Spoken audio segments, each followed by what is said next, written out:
Pag sinabi ko pong Ave Maria, ang isasagot po natin ay Ave.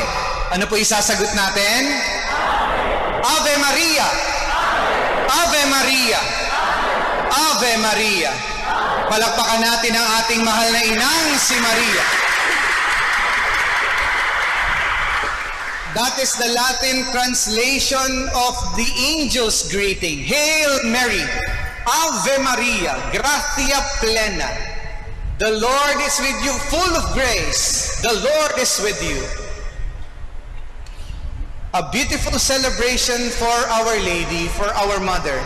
And let those three letters of Ave, Hail, lead us to indeed proclaim and joyfully greet our Mother.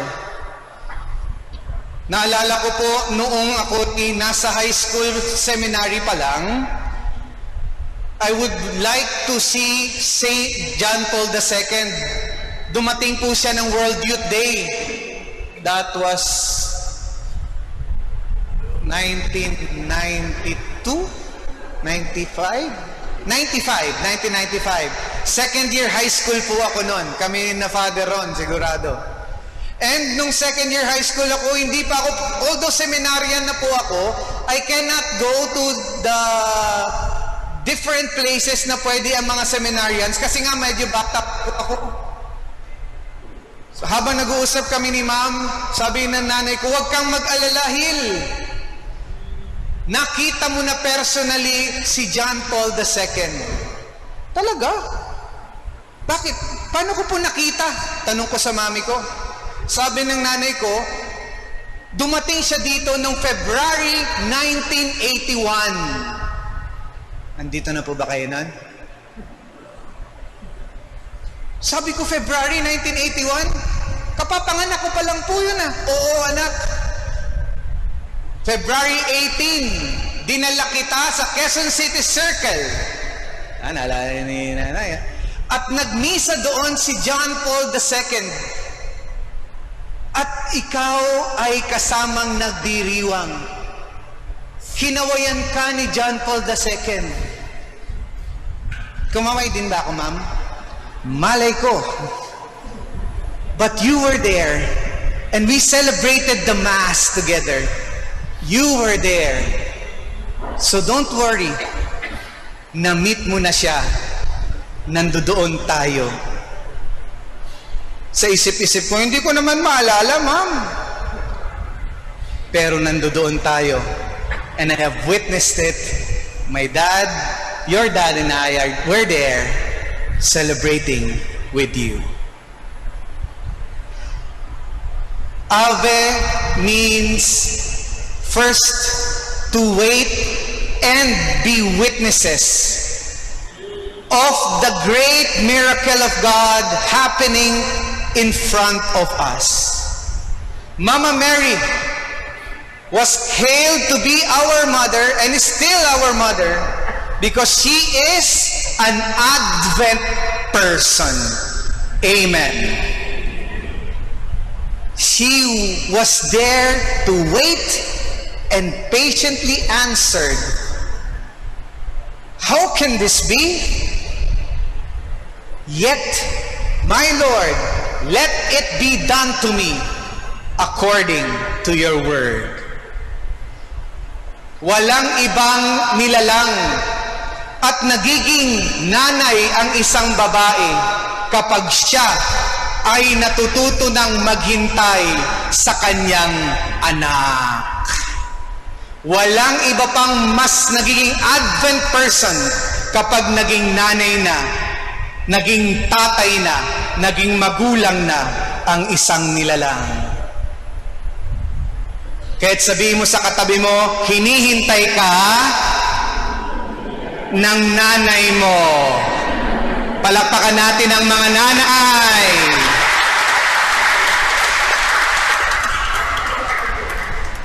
Magkahalo yan, hinihintay ka ng may kasiyahan. That's why this celebration ay merong Gloria. It's reserved for Our Lady. Kailan ulit tayo magkakaroon ng Gloria? Siyempre, sa Pasko. Pero hindi lang. Pagdating ng simbang gabi, tayo lang ang merong gloria sa buong Pilipinas, sa buong mundo.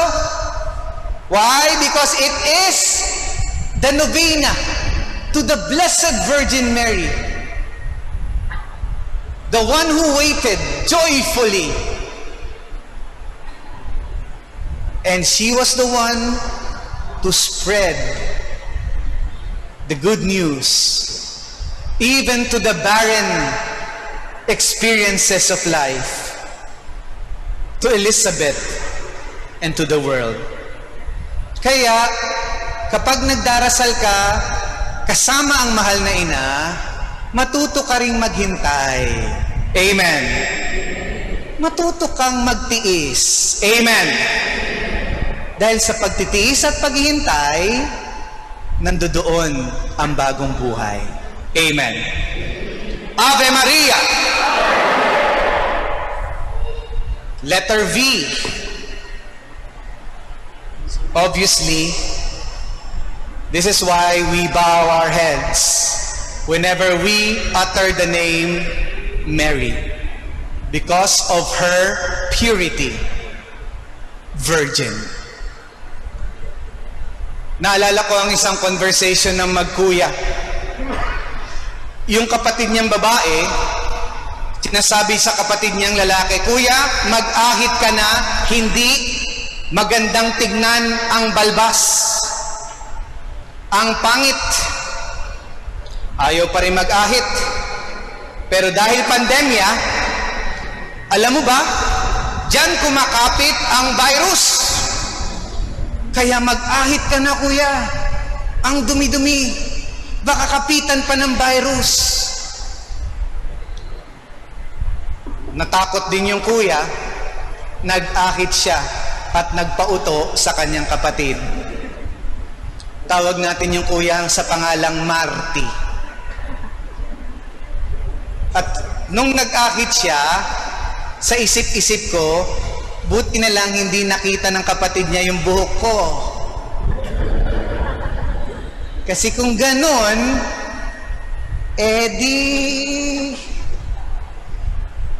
Pero may lusot ako. Pag sinabing ang haba ng buhok mo, kakapitan ng virus, maganda ang conditioner ko. Madudulas ang virus. At babango pa siya. But we want each other to be safe, to be cleansed, to be forgiven. Our Lady was called because she will carry the Emmanuel. And the Emmanuel will later on teach us again and again the forgiveness, the order, and the love of our Father. Yan, inaayos ni Kuya. The order.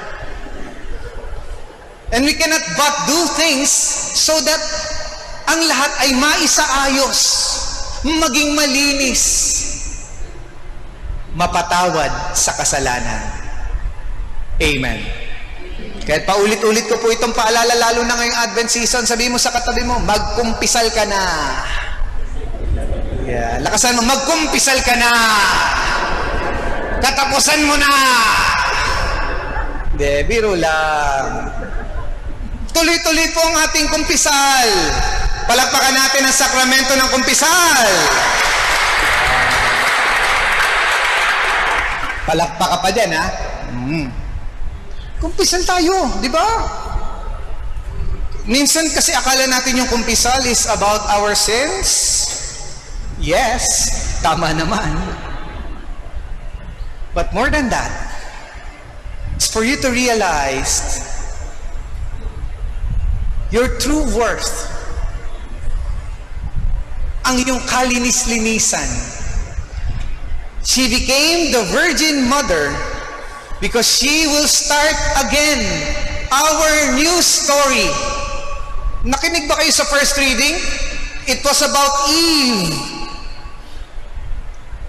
who gave us opened our history to sin. Now, it's not about the power of Our Lady, but she was open for us again to be cleansed by the power of God. Minsan, di ba ang hirap patawarin ng mga nagkasala sa'yo? Amen. Lalo na yung mga kamag-anak mo na trinaydor ka. Amen. Babalik-balik sa isip mo yan. Ang hirap eh. Pero hindi mo naman talaga kakayanin. Hindi mo yung kapangyarihan lang. Hindi rin kapangyarihan lang ng pari yun. Kung ako nga hindi kita patatawarin. Alam ko namang chismosa ka eh. Ba't kita papatawarin, Marites? Maricor? Marisol? Pero it's not about me. It's not only about your effort. It's about you choosing again to be the vessel of purity, of newness of life, na pwede tayong magsimula muli, na pwede tayong malinis muli. Malilinis natin ito dahil ramdam ka na Inang Maria sa pinagdaraanan mo. Amen. And when we pray alongside our mother, this is the beauty of Our Lady. When she visited Elizabeth, she learned from the angel. Although hindi na sinabi dito, after that tumakbo na ang buntis. She has the ability to feel and to journey with the apostles and with his son. Letter E means empathy.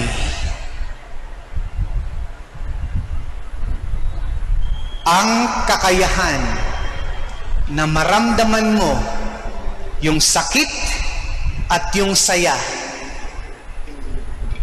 yung ligaya at pighati. At ito'y hindi baliwalain, kundi samahan pa siya kahit ikaw din nahihirapan na. To journey in faith, to journey as a mother, to offer her life and save her son, her children. Nung nasa seminary po kami, may tinatawag pong mid-year camp. At nung kami po ay naglalakbay ng aking nanay, pababa kami EDSA, along EDSA po ang biyahe. Ang seminary po namin ay Our Lady of Guadalupe Minor Seminary. Pailalim na po kami ng crossing. Kaya may devotion po kami kay Our Lady of the EDSA. Dahil pagkatapos naming mag-San Cruz, bigla pong nawala ng preno ang taxing kinasasakyan namin. Promeno ng promeno, hindi kumakagat. Tapos nung biglang kumagat, umikot po yung taxi. Umikot yung taxi. At sa pag-ikot ng taxi, nalipat po kami sa ibabaw. Buti na lang pailalim pa kami. At tumama po yung taxi namin sa likod ng isang bus. Pasag lahat ng salamin. At yung nanay ko, nakasakal sa akin. Nasa likod po siya, pero nakasakal sa akin gano'n. At ang bilis ng pangyayari, pero ang bilis ng nanay ko nakasakal. Sabi, ma'am, hindi na ako makahinga. At nagtanong pa ang nanay ko, nak, ayos ka lang? Ma'am, hindi na ako makahinga. Pero yung, alam mo yung ramdam mo yung puwersa ng nanay mo na hindi mo pa nararamdaman nung simula pa lamang. Yung bilis dahil gusto kanyang iligtas. Sabi ko, mamamatay ako sa sakal, hindi sa bangga eh. Pero yung instinct ng nanay na isalba ka, na ipaalala sa yung buhay ko ay buhay mo, akin ka. At kahit na masaktan ako, maligtas ka lamang. Yun ang mahalaga. Yun ang buhay.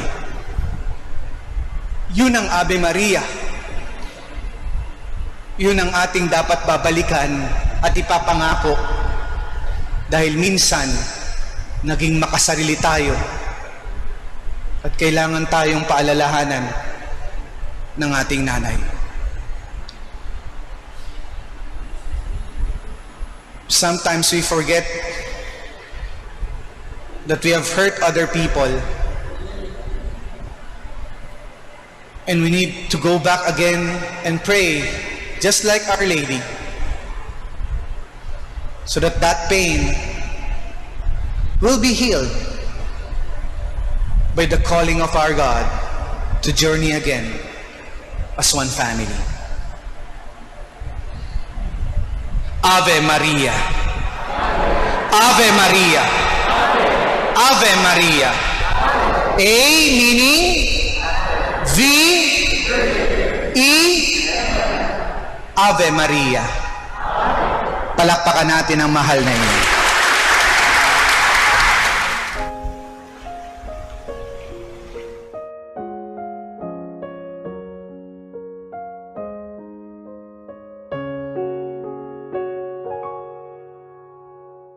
May this building which we dedicate to your name be a house of salvation and grace, where Christians gather in fellowship, may worship you in spirit and truth, and grow together in love, in real love, through Christ our Lord.